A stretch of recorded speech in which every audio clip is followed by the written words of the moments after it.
In this video, let us learn to solve the numerical questions from Ncert textbook. The chapter is current, electricity, and the total number of questions which we are going to have here is 1 to 13. Let us solve them one by one. Question number 1 is the storage battery of a car has an EMF of 12 volt. There's a battery in the car and the EMF is given 12 volt and the internal resistance of the battery is given 0.4 volt. The question is, what is the maximum current that can be drawn from the battery? If we take the load resistance capital R, internal resistance small r, battery EMF E, then current can be drawn from the circuit is I is equal to E plus capital R plus small r. But in the question it is being asked, what is the maximum current can be drawn from the battery? In that situation, we can consider that external resistance should be minimum. If external resistance is minimum or negligible, in this particular question, current must be maximum. So I max is equal to capital E upon internal resistance of the battery. You put the value and after calculation, you will be getting 30 ampere. Question number 2 is saying a battery of EMF 10 volt and internal resistance 3 ohm is connected to a resistor. If the current in the circuit is 0.5 ampere, what is the resistance of the resistor? What is the terminal voltage of the battery when the circuit is closed? So given here that EMF of the battery is 10 volt and internal resistance is 3 ohm, current is obtained in the circuit as 0.5 ampere. Again, if we use the same formula as we have used in the previous question, I is equal to E plus capital R plus small r, and then R plus R is equal to E plus E upon I, and then capital R is equal to E upon I minus internal resistance. So once we put the values over here, we will be getting external resistance or load resistance as 17 ohm, and the question is, what is the terminal voltage of the battery when the circuit is closed? So when circuit is closed, the terminal voltage is nothing but the potential difference between both ends of the battery, and it is V is equal to E minus IR when current is drawn from the battery. When battery is getting charged, it is actually E plus IR, but here because the current is being drawn from the battery, it is E minus IR. E is 10, I is 0.5, internal resistance is 3 ohm, so it will be coming as 8.5 volt. Question number 3, there are 3 resistors, 1 ohm, 2 ohm and 3 ohm are connected in series. So once we connect these 3 resistors in series, question is, what is the total resistance of the combination or equivalent resistance of the combination? So when resistors are connected in series, we know that the equivalent resistor is given by the algebraic sum, that is R1 plus R2 plus R3, and once we add them, it is 6 ohm. Now the next part of the question is, if the combination is connected to a battery of EMF 12 volt and negligible internal resistance, obtain the potential drop across each resistor. We know that in series combination, potential drop on each resistor would be taken as V is equal to IR. Because potential gets divided in series combination, potential is same in parallel combination through or across each resistor. Then here I is equal to V upon RS, that is formula if we are taking to find the current in the circuit, that is V upon total resistance.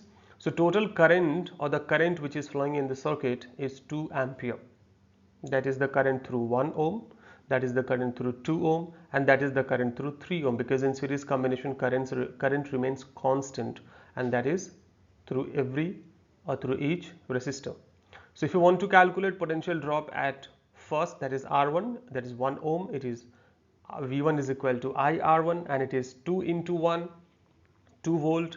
Similarly, V2 is equal to IR2, it is 2 into 2, 4 volt, and V3 is equal to IR3, it is 2 into 3, it is equal to 6 volt.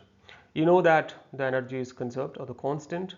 Here if you want to add 2 plus 4 plus 6, it would come 12 volt. Question number 4, that 3 resistors are given in parallel combination. If you see in the diagram, they are connected in parallel combination. What is the total resistance of the combination? So we know that in parallel combination the formula is 1 by Rp. Rp is the equivalent resistor, is equal to 1 by R1 plus 1 by R2 plus 1 by R3. If we put all the values, take the LCM and get the value of Rp as 20 upon 19 ohm. Next part of the question is, if the combination is connected to a battery of 20 volt and negligible internal resistance, determine the current through each resistor. So if battery is connected 20 volt in parallel combination, potential across each and every resistor must be same, and that is equal to applied. So across 2 ohm it is 20 volt, across 4 ohm it is 20 volt, across 5 ohm as well it is 20 volt.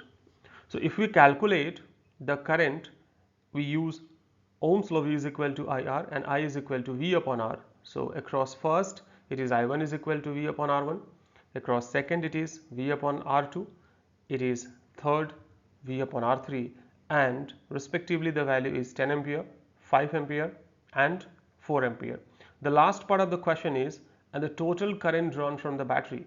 So current is scalar quantity, must be added, and it is equal to 19 ampere. Question number 5 is given at room temperature, 27 degrees Celsius is the room temperature. The resistance of a heating element is 100 ohm. What is the temperature of element if the resistance is found to be 117 ohm? Given that the temperature coefficient of material of resistor is 1.70 into 10 raised to minus 4 per degree Celsius. So what all parts are given in the question? First, temperature T1 is given 27 degrees Celsius and R1 resistance is given 100 ohm. Then R2 is given 117 ohm, and we have to find T2, where temperature coefficient of material of the resistor is given 1.70 into 10 raised to minus 4. The formula to derive the relation between or among these all quantities is nothing but R2 is equal to R1 1 plus alpha delta T ohm. Delta T means final temperature minus initial temperature, that is T2 minus T1. If we simplify this equation, we can get the value of T2 is equal to R2 minus R1, that is increase in resistance upon original resistance, into alpha plus T1. You put all the values, 117 minus 100 upon 100, that is R1, into alpha 1.7 into 10 raised to minus 4 plus T1 27 degrees Celsius. And then 117 minus 100, it is nothing but 17, and then 17 upon 100 into 10 raised to minus 4, it will turn as 10 raised to minus 2, and then 10 raised to minus 2 goes up, it will make 17 at 1700 upon 1.7, it is 1000 plus 27, it is nothing but 1027 degrees Celsius. If you want to change into Kelvin, it is 1300 Kelvin. But that you can change also T1 into Kelvin, but changing in Kelvin is not a big deal in this particular question because it's a difference anyhow. So answer will be remaining same even if we are going to change. Question number 3.6. A negligibly small current is passed through a wire of length 15 meter and uniform cross section of 6 into 10 raised to minus 7 meter square, and the resistance is measured to be 5 ohm. What is the resistivity of the material at the temperature of the experiment? We know that the relation among R, resistance, resistivity and length and area is R is equal to rho into L by A. Then rho is equal to RA upon L.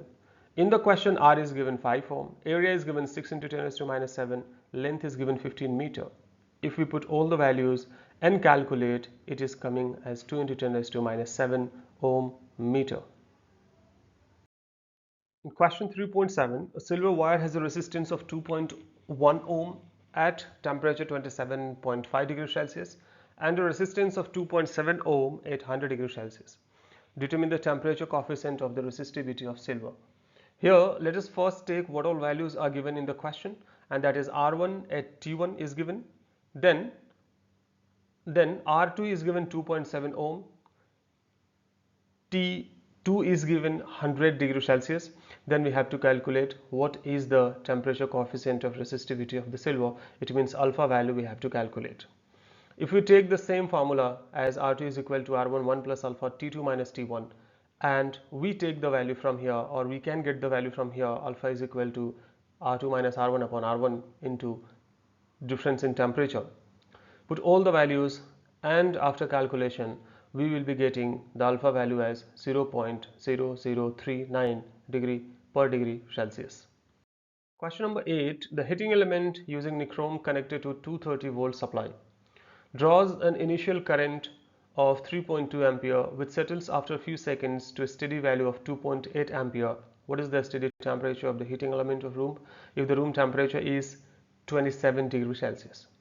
Temperature coefficient of resistance of nichrome average over the temperature range involved 1.70 into 10 raised to minus 4.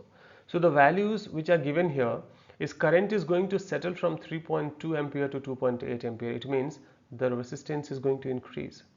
So first we have to calculate what is the resistance at first current when it was 3.2 ampere, that we can get the resistance as R is equal to V upon I or V1 upon I1. Then what is the resistance when current settles at 2.8, that we can get R2 is equal to V2, that will be equal to applied obviously to 30 volt, and then R2 is equal to V2 upon I2, and then the value is given of alpha, and we have to take temperature T1 27 degrees Celsius, then we have to find what is T2. So basically the calculation which we are going to do first here is about R1 and R2. So R1 is equal to V upon I1 or V1 upon I1, and then it is 71.875. For simplicity in calculation we can take it as 72. Then R2 is equal to 230 upon 2.8. It is 82.142. We will take it as 82 in round figure. So the formula for T2 already we have used in previous question, that is R2 minus R1 upon R1 alpha plus T1. Put the value 82 minus 72 upon 72 into 1.70 into 10 raised to minus 4 plus 27. T2 is equal to the difference 10 upon, after multiplication it with 1.7 into 72, it is 122.4 into 10 raised to minus 4. If we make it as 122.4, 10 raised to 4 will go up. After getting it divided, the value which we are going to have here is 842 degree Celsius. In this question, it is asked that we have to find the current in each branch of the given network shown in the circuit. Let us first check whether it is simple circuit or not. To check it, we have to take the ratio AB upon AD. If it is equal to BC upon DC, it is balanced Wheatstone bridge. If it is so, then it would be easier to solve this question. Like 10 upon 5 is 2, 5 upon 10 is 1 by 2. It is not same, it is not equal. It means it is not a simple circuit. It is a circuit complex. It is a circuit in which we can apply Kirchhoff's first law as well as Kirchhoff's second law. So let us first consider the current which is coming from the battery is I. At junction A, it is divided into two branches, that I1 and I minus I1. We have taken I minus I1, it means I have directly applied here Kirchhoff's first law. That is, total current coming must be equal to total current going. Then along BD from junction B, current is I2. So remaining current which is appearing in BC branch, that is I1 minus I2. At junction D, two different currents are coming and meeting, like I2, I minus I1. If both are added here, it is I minus I1 plus I2. Now let us take first loop where we can apply Kirchhoff's second law. What is Kirchhoff's second law? The sum of total potential difference in a closed loop must be equal to 0. So first loop we are going to have A, B, D, A.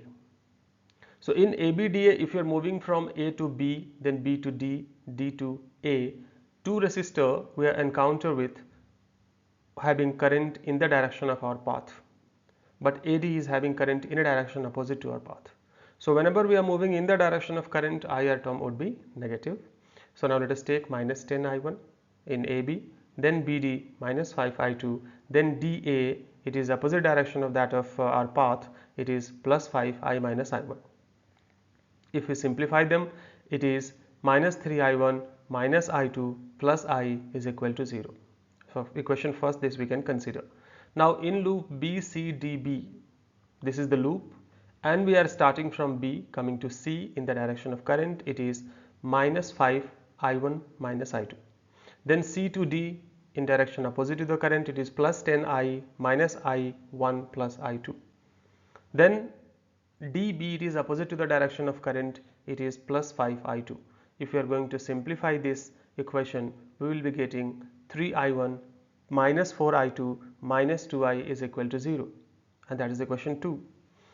If we are taking third loop, that is the one which is having cell, that is battery, which is having 10 volt, and we are starting from A to B, B to C, C to E, E to F, and F to A. The question is, why 3 different loops? Because we need 3 equations to solve. We have 3 unknown, I, I1 and I2. We cannot solve this question or the value taking only 2 equations. So now start from A. There are 3 resistors in the circuit, A, B, C, E, F, A. So from A to B, it is minus 10 I1. Then from B to C and D to C to E, nothing is there. Then E to F, one resistor is there. There is one convenience in Kirchhoff's second law, that whenever we are going to have the Kirchhoff's second law in a circuit having a battery, you can take total IR term in LHS is equal to EMF of the battery. No need to apply Kirchhoff's law, no need to apply sign convention, to be more precise. This is Kirchhoff's law, that if a cell is there, total IR must be equal to potential difference or the EMF of the cell.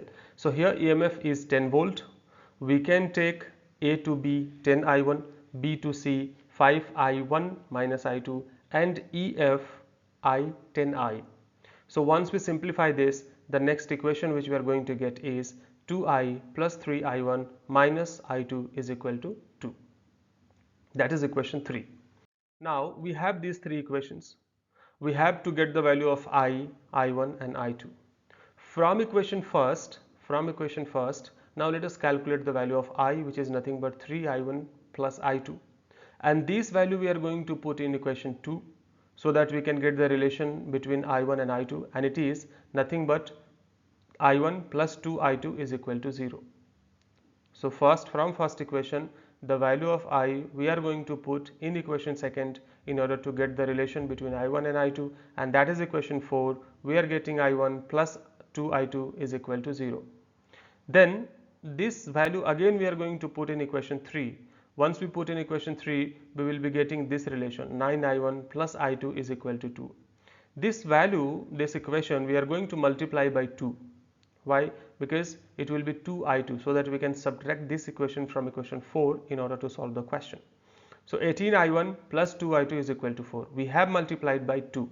Now we have 2 equations, I1 plus 2 I2 is equal to 0 and 18 I1 plus 2 I2 is equal to 4. So equation second we are going to subtract from equation 4, and then 2 I2 would get cancelled, and it is minus 17 I1 is equal to minus 4, or I1 is equal to 4 upon 17. This is the value of I1.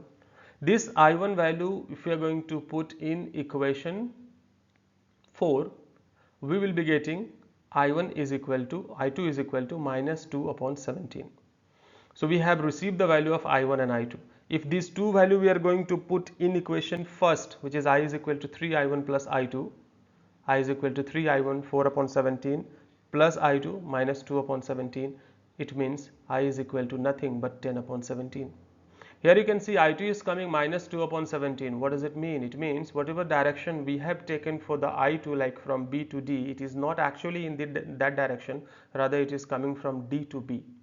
So if any direction of the current we are going to take or by our own arbitrary, then the direction which is actual or real would come with the mathematical negative terms.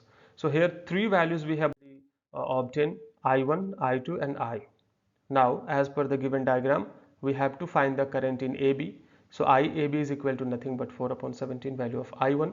Then IBD is nothing but 2 upon 17 with negative term, and then IAD is equal to nothing but I minus I1. After subtraction we will be getting 6 upon 17 ampere. Then in branch BC it is I1 minus I2. If we subtract, it is nothing but 6 upon 17, and last but not the least, it is branch DC, I minus I1 plus I2, it is coming 4 upon 17. So this is the current in each branch of the network shown in the circuit. Question number 10, there's a meter bridge and balance point is found at 39.5 centimeter from end A. So when resistor Y is equal to 12.5 ohm is connected. Here R in the diagram you can take as Y. Determine the resistance of X. S we can take as X. So what is given here? L1 is equal to 39.5. So as we know that in meter bridge the total length of the scale is 100 centimeter. So what is the remaining part? 100 minus L1, that is 60.5. R is equal to Y is equal to 12.5 is given. X we can take S as X, we have to find that. So from the principle of meter bridge or Wheatstone bridge, we have X upon Y is equal to L1 upon 100 minus L1, or X upon L1 is equal to Y upon 100 minus L1. If we put all the values here, we can get the value of Y as 19.14 ohm.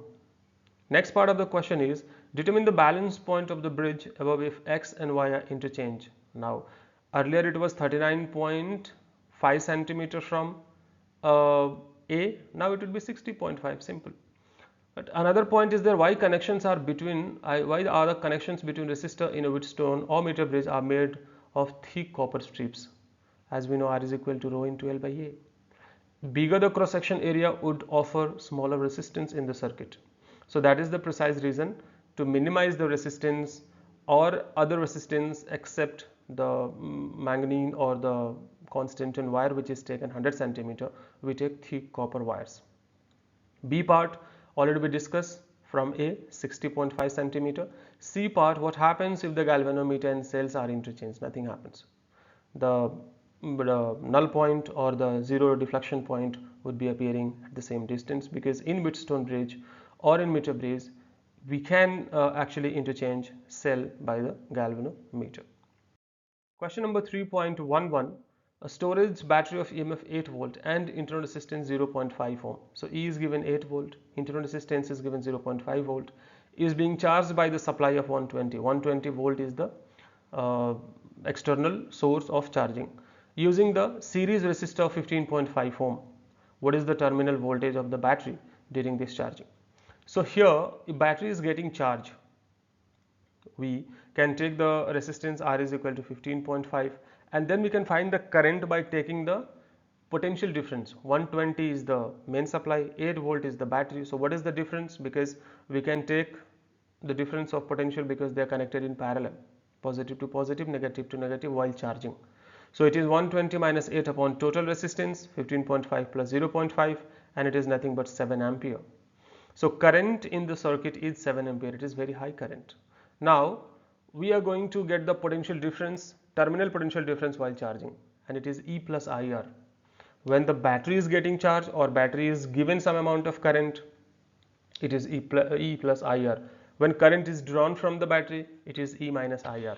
So here battery is getting charged, it means it is E plus IR. So E is 8, I is 7, R is 0.5, it is nothing but 11.5 volt. So that is the terminal potential difference.